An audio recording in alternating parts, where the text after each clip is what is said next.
So just on Sydney and New South Wales, first of all, there's economic modelling that's suggesting that this lockdown could last until mid-September. It's just modelling at this stage, but could this lockdown last that long, given what you know?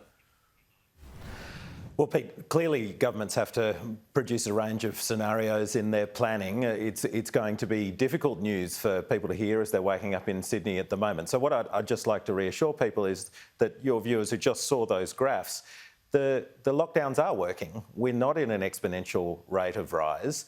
We're waiting for those numbers to plateau, and at that point, we'll know that the contact tracers have got on top of the transmission chains and we'll be heading in the right direction. Now, everybody's looking for that inflection point, as we were with the Melbourne second wave last year. But for those who are sort of feeling a little bit grim this morning, I would just reassure everybody that the restrictions are working.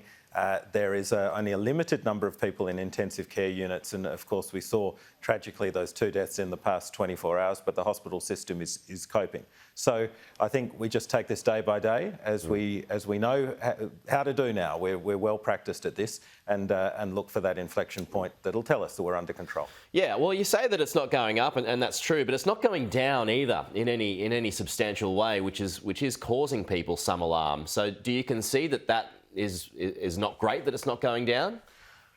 Well, I think we have to look at the why behind that. And again, we look to Victoria in the second wave. And once this virus gets within communities, within Australian communities, where it is difficult to stop movement entirely, where we do have people who are the backbone of running our society, whether it's through food distribution or construction, then it becomes more challenging to control. We know that. We know that means it's going to take longer, but we will still get there for sure. Do you think Sydney has to go to a stage 4 lockdown?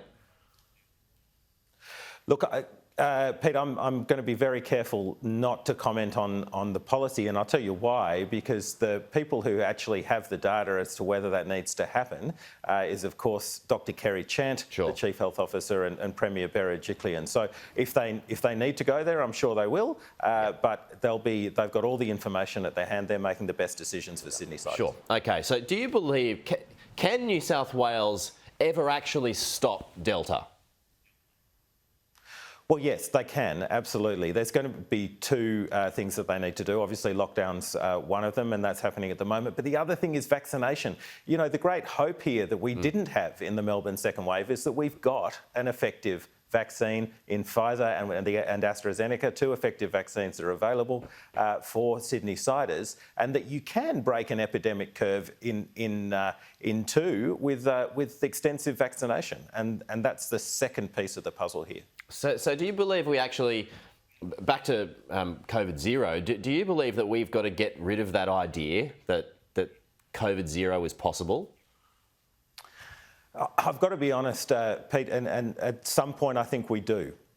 That point is not now. The Delta strain is too infectious. The number of people we have vaccinated is not high enough yet to get to that point. And so at the moment we need to pursue the policy of whether you call it aggressive suppression or elimination. That's the setting that we have at the moment, and that's certainly the direction that the New South Wales government is heading, obviously. Do you care to hazard a guess or an informed guess at how long this lockdown may well have to last, given the numbers at the moment? No, I seem to recall these questions last year, and every time the numbers either went up or down, the opposite happened the next day, and I was wrong, so I'll avoid that. Okay. Now, you did mention, we talked about AstraZeneca just a short time ago.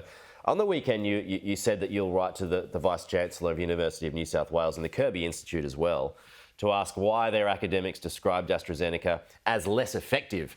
Are you still going to do that? Yes, I am, and I'll tell you the reason why.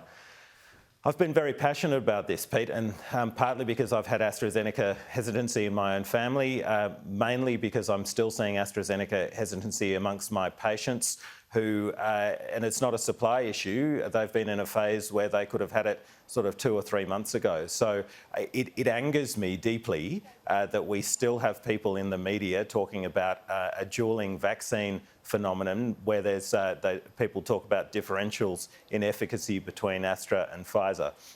That's not been borne out in the international data. And of course, the most effective vaccine is the one that you've got available and the one in your arm. So these sort of esoteric academic debates need to be held elsewhere. And I might add that most of the academics that you see saying this sort of thing have had access to government policy, been able to contribute to government policy since the start of the pandemic. So it's not as though they're not being listened to, and it's time to stop using the media as that sort of vehicle to promote what I term as anti-AstraZenecism.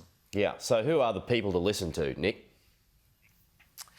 Well, I think when you hear your leaders speak, I mean, there's a difference between experts and leaders, Pete. I think that experts, sure, give the view as you see it. That's fine within your swim lane, because some experts work in a very narrow sphere, Pete. But they've had a sort of creep in terms of what they're asked to comment on, and they don't seem to mind swimming outside a swim lane. So my advice to people is listen to the leaders primarily. They're the ones that have the access to the best information. They're the ones that are making the public policy decisions for your benefit. But do you accept the notion that ATAGI may well have been responsible for the brand damage of AstraZeneca?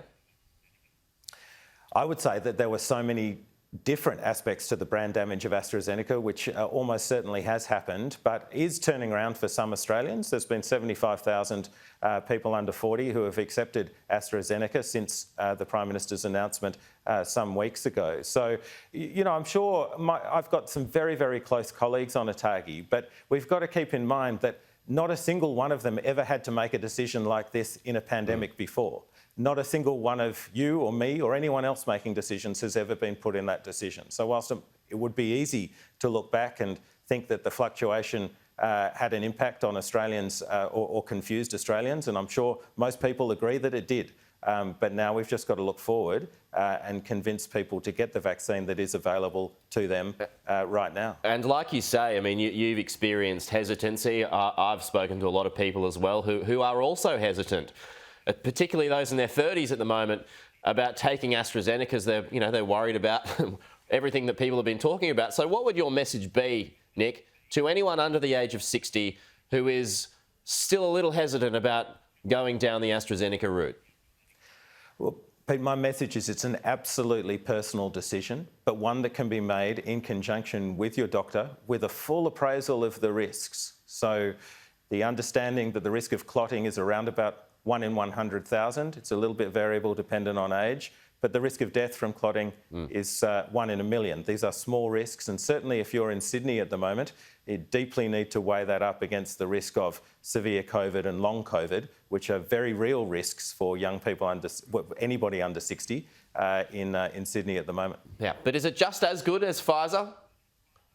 Yes, it's just as effective as Pfizer.